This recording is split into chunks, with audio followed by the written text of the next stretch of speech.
My dear students, today we will going to learn about issues. मसाइल होते हैं, घरों में भी मसाइल होते हैं, गाँव में भी मसाइल होते हैं. अगर हम देखेंगे घर में भी मसाइल होते हैं, इश्यूज होते हैं. जो घर के मेंबर्स है वो इन मसाइल पर गौर फिक्र सोच समझ कर इन मसाइल को हल करते हैं. बाद में कभी घर में कुछ मसाइल होते हैं, फिर घर के मेंबर्स बैठकर इस मसाइल पर बात करते हैं, फिर इस मसाइल का हल निकालते हैं.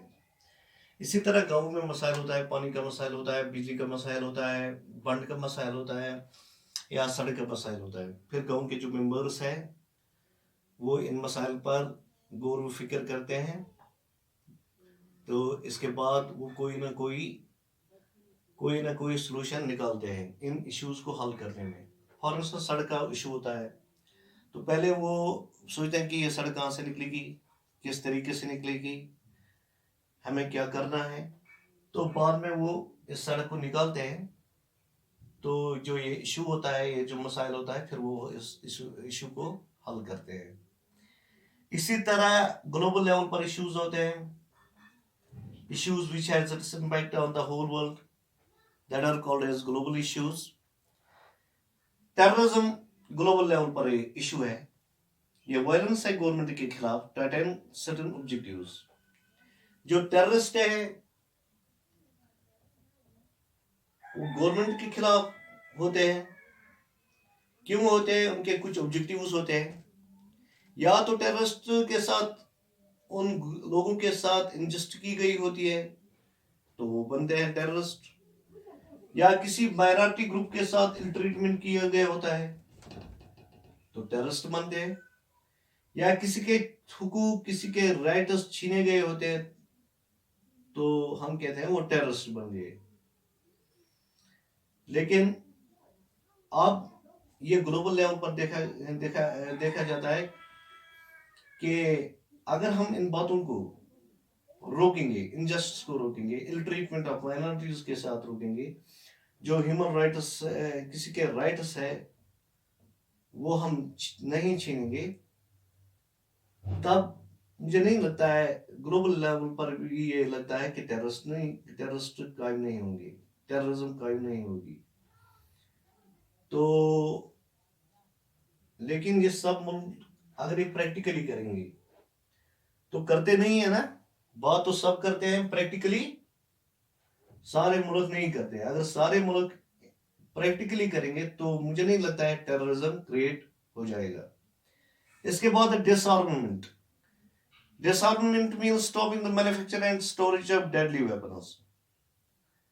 ये ग्लोबल इशू पर सारे मुल्क इस इशू पर बात करते हैं कि हमें डिसआर्ममेंट करना है, हमें stopping manufacturing of deadly weapons करना है. लेकिन प्रैक्टिकली तो कोई मुल्क नहीं करता है. बात तो सब करते हैं. इधर से हम प्रैक्टिकल देखते हैं कि सारे मुल्क रेस पे लगे हुए हैं कि मेरे पास होना चाहिए सबसे ज्यादा वेपन. बनाते हैं, रेस में है. तो इशू है ये ग्लोबल इशू. क्या अगर हम ये पैसे इन वेपनों को बनाने के लिए लगाते हैं, यही पैसे हम humanity, for the welfare of the humanity लगा सकते हैं. बोलते हैं सब, बातें तो सब करते हैं इस डिसआर्ममेंट पर, मगर प्रैक्टिकली या तो प्रैक्टिकली होना चाहिए. प्रैक्टिकली अमलाता कोई नहीं है. लेकिन ये भी इशू है. इशू तो है, ग्लोबल लेवल पर बात करते हैं सब, प्रैक्टिकली तो कोई नहीं करता है. लेकिन इशू वहां है. Disarmament means stopping the manufacture and storage of deadly weapons. इसके बाद वायलेशन ऑफ ह्यूमन राइट्स. हर एक इंसान को यकसा राइट्स देने चाहिए, बराबर राइट्स देने चाहिए, without discrimination on the basis of color, without discrimination on the basis of sex, without discrimination on the basis of religion. हर एक इंसान को बराबर हुकूक देने चाहिए. लेकिन हम देखते हैं कि या तो रिलीजन के बुनियाद पर या तो कास्ट के बुनियाद पर अभी भी राइट्स दिए जाते हैं, तो हो गए वायलेशन ऑफ ह्यूमन राइट्स। किसी की आवाज दबाई जाती है, किसी ग्रुप की आवाज दबाई जाती है, वो भी हो गया वायलेशन ऑफ ह्यूमन राइट्स। किसी की का फ्रीडम छीना जाता है, वो भी हो गया वायलेशन ऑफ ह्यूमन राइट्स।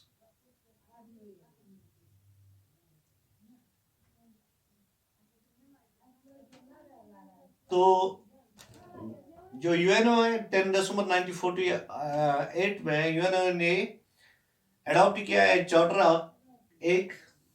तो इसमें चार्टर में कि हर एक शहरी को ये राइट्स देने चाहिए, इक्वल राइट्स देने चाहिए।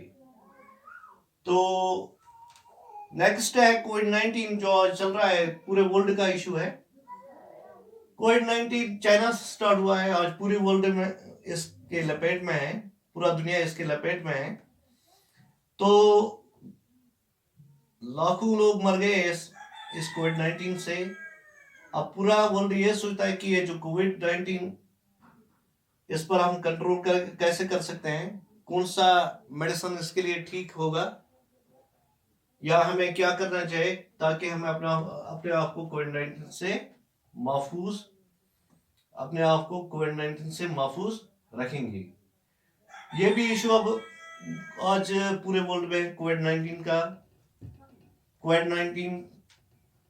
के खिलाफ कौन सा इलाज ठीक रहेगा, किस तरह हम मेडिसिन बना सकते हैं, क्या बनाएंगे, पूरा दुनिया आज इसी बारे में लग गया है।